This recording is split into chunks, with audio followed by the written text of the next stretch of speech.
You find your voice to speak to the issues that matter, issues of the human conditions, issues of social injustice, and you find your strength to work on those issues. I hope you find your voice. Everyone has a story, and so everyone has personal experiences and issues that mean the most to them. And so finding your voice is finding the strength to speak on those issues and to do relevant work surrounding those issues in order to make the world a better place. My name's Karikari, and I'm the author of Sune's Gift, a book about the beauty and power of difference.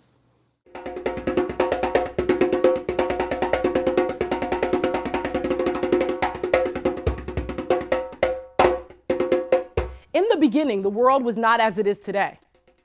There was no sun to provide warmth or light.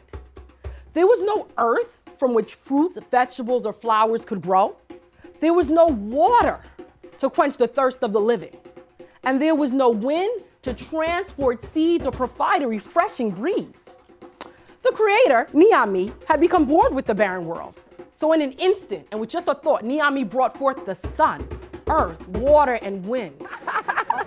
You all are probably thinking, what is going on here? Daniel read this, bio about this lady who's going to Harvard and Wharton and Penn Law, and she's this banker who's doing finance. How the heck is she up here performing a story? You're like, how on earth did this happen?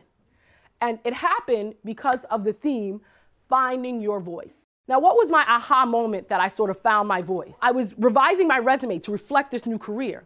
And I get to the bottom of the resume where it says interest, and I see my interest, storytelling, teaching, mentoring, cultural dances. At that moment, at that aha moment, I can say my life started flashing before my eyes, right? Because all of these experiences I had had in my childhood all of a sudden made sense.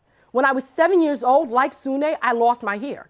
So I pray that all of you in this room have such an aha moment where all of your unique experiences come before you, teaching you the gift you have to give, the life you are meant to lead, the work you are called to do, and you find your voice.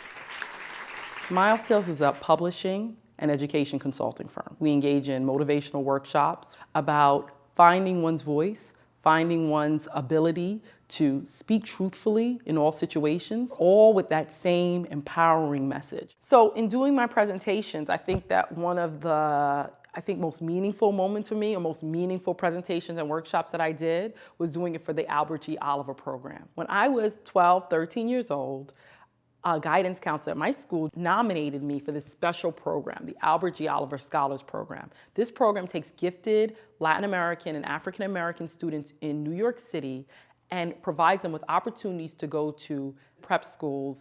So wasn't it a beautiful feeling for me to go back to Oliver, to be the keynote speaker at this event in our own voices, and to do workshops for Oliver scholars, knowing that just about 20 years ago, I was in their shoes. This workshop is meant to kind of challenge us to think beyond a lot of the rhetoric about who is a racist and who people believe are racist. I know what I say in my workshops regarding how to decrease implicit bias, but how do you challenge something that's not on paper and has to do with every single day decisions? Like people learn their ABCs, 1, 2, 3s, colors, and while learning that, there should be like a class dedicated to like loving everyone for who they are. Yeah. Like Obama needs to start putting in this class, once a week. Deprogramming racism class. Or let's say loving everyone class. Loving everyone class. It has to be like a law, like a mandate. Yeah. Like some people go to church, some people go to the supermarket. It should be a necessity. A necessity. Thanks to all of you.